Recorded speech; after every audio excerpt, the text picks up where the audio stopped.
Orang tahanan ini mau kabur. Dair dalam mulut, keluar sebuah tali. Semakin ditarik semakin panjang. Langsung dari perut, keluar sebuah barang. Di dalamnya, ada bensin tabung kecil, dan korek api. Di waktu bersamaan, kedua tahanan dikurung terpisah. Dari dalam tangan, keluar sebuah jarum. Mereka menggunakannya untuk melepas borgol. Tahanan satunya memberi isyarat ke yang satunya. Ia menangkap pesan, memeras bensin ke tubuh tahanan sebelah, nyalakan api dan terbakar. Tolong, pemadam api datang. Ambil alat pemadam kebakaran. Buka pintu, agar api tidak menyebar. Tahanan dilepas. Ia membuat kekacauan. Saat kacau, ia mengambil kunci dari polisi, menarik tombol, membuka pintu, lalu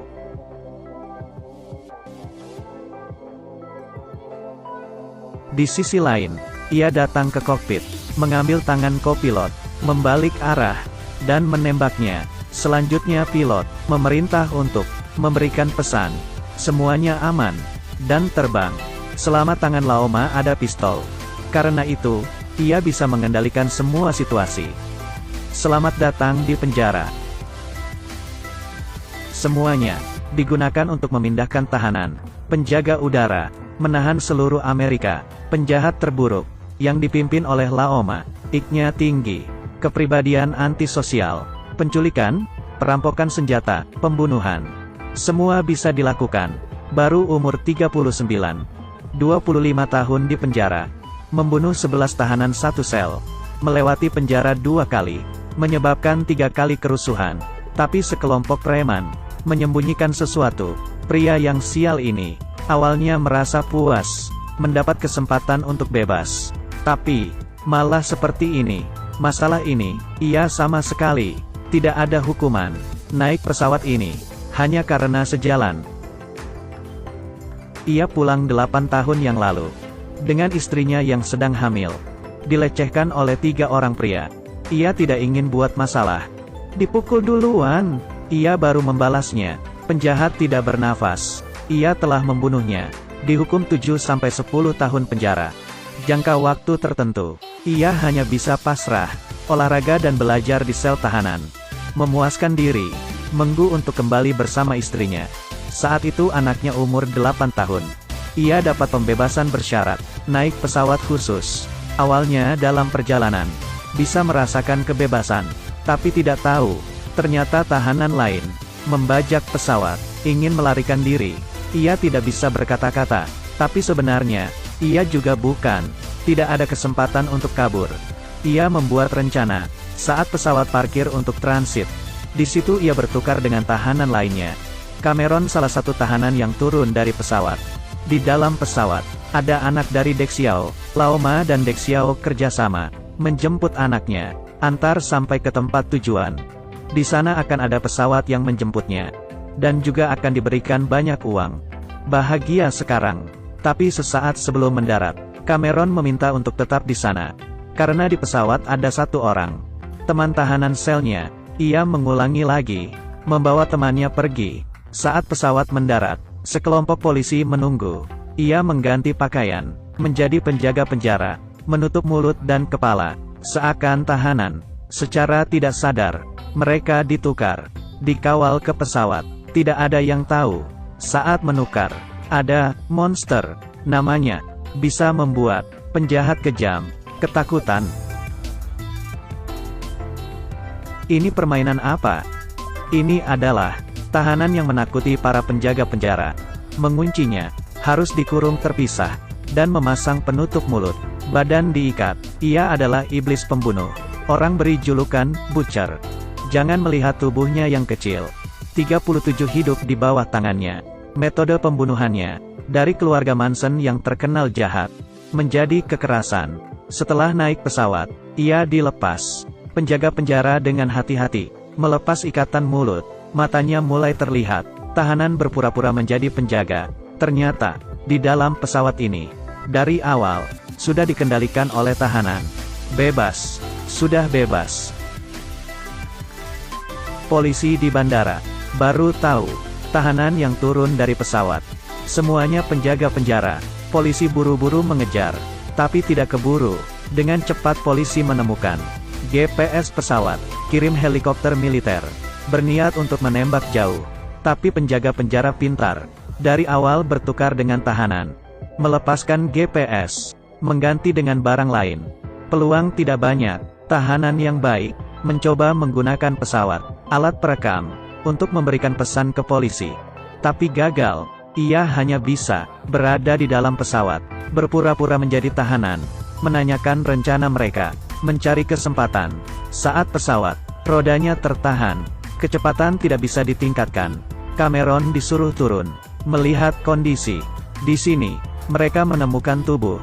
Ternyata ia orang yang tidak sempat naik, memeluk roda yang mau ditutup, dan terjepit mati. Cameron sadar ini kesempatan. Saat penjaga tidak sadar, ia menulis nama penjaga, dan arah tujuan pesawat, ke tubuh pria mati itu. Kemudian dilempar keluar.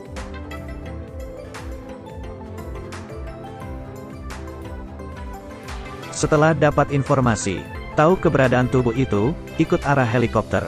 Benar-benar berlawanan, ia beritahu pihak lain untuk putar arah. Mengarah ke Lerner. Tapi pilot sombong, keras kepala, hanya percaya dengan mesin. Sinyal yang ditampilkan, mematikan telepon. Saat mendapat keinginannya, kejar dengan mesin, menyadari bahwa ia ditipu. Membawanya jalan-jalan. Sial, tidak dapat dukungan dari polis. Detektif hanya bisa menyetir ke arah bandara, tapi mobilnya rusak. Tunggu lama baru bisa lagi. Ia balik arah lihat, ada mobil baru polisi. Untungnya ada di sebelahnya, dan menyetirnya. Pesawat hampir sampai, tapi tidak melihat siapapun di menara. Tidak ada perintah darat, hampir tertabrak. Saat mendarat menabrak, dan masuk ke dalam tanah. Baru berhenti, saat Laoma keluar dari pesawat. Sama sekali tidak ada orang. Anak Dek Xiao bilang sebentar lagi sampai. Tapi Laoma tidak tenang. Ia perintah semua orang mengeluarkan pesawat dari tanah. Kedua tangannya bersiap. Tahanan teman satu sel, ada penyakit diabetes. Tapi obat jarum suntik, pecah ke lantai. Ia tidak bisa bertahan. Hidupnya tinggal setengah. Demi menyelamatkannya, Cameron lari ke pesawat, mencari jarum suntik. Saat dia mencari, tiba-tiba diserang dari belakang. Ternyata sekelompok ini menyergap narkoba di sini. Pesawat juga disembunyikan di sini. Ia hanya ingin putranya kembali. Ia bahkan tidak berencana untuk membuat kesepakatan. Saat krisis, detektif itu muncul bawa pistol. Cameron mendapat kesempatan untuk menghajar mereka. Semuanya jatuh dihajar. Detektif sadar keanehan dan memperingatinya. Mereka akan segera datang. Tapi Cameron tidak sabar. Ia ingin menyelamatkan nyawa temannya. Saat mereka berdua berbicara, tidak sadar, ada satu orang bersembunyi di dalam pesawat. Waktu bersamaan, Laoma dan tangan kanannya. Dari jauh ada pesawat. Polisi sudah datang. Lihat situasi. Masih ada beberapa menit. Bisa sampai ke bandara.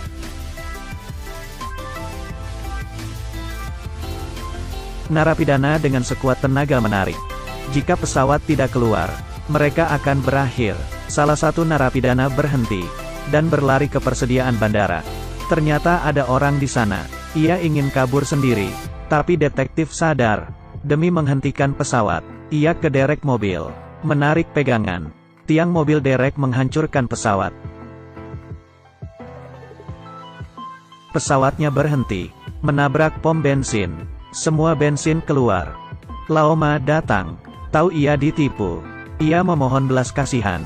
Tapi Laoma tidak peduli. Mengambil batang rokok dan melemparnya.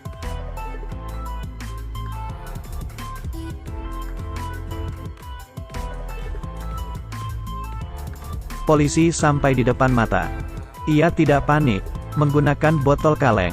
Memerintahkan orang untuk letakkan tangki bensin. Semua tabung gas dibuka. Narapidana lainnya menyiapkan senjata. Mengumpat di sisi parkiran. Saat polisi masuk, satu tembakan kena dua orang. Menembak langsung. Sekarang,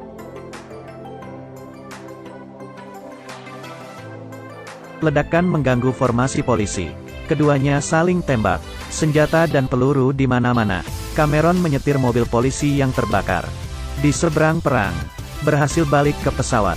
Untuk menggagalkan Laoma terbang, ia mengikatnya dengan tali. Tanpa disadari ada banyak tembakan di luar. Seorang tahanan yang ada di pesawat merencanakan kejahatan ke penjaga wanita. Cameron melihatnya. Jangan perlakukan wanita seperti ini. Cameron menemukan jarum di kotak darurat, dan menyuntik ke tubuh temannya. Berhasil menyelamatkannya. Saat ini para tahanan naik pesawat. Siap terbang. Ia sadar pesawat terikat. Terus menembak tiang. Sampai hancur. Berhasil terbang. Dan Cameron juga kehilangan kesempatan untuk kabur. Di atas pesawat, Laoma sadar. Pasti ada mata-mata, makanya bisa dikejar polisi. Ia mengarahkan pistol ke penjaga penjara wanita. Memaksa mata-mata muncul. Demi menyelamatkan Cameron. Bilang itu ulahnya. Laoma langsung menembaknya. Yang Laoma curigai adalah Cameron. Dan berteriak keras menuduh wanita penjaga yang memberikan polisi surat. Dan mengambil boneka kelinci yang akan diberikan ke putrinya. Sangat gila. Di saat itu polisi berhasil mengejar. Keduanya saling menembak di udara. Cameron melihat temannya yang terbaring lemah. Mata penuh pengampunan. Bangun dan mulai melawan.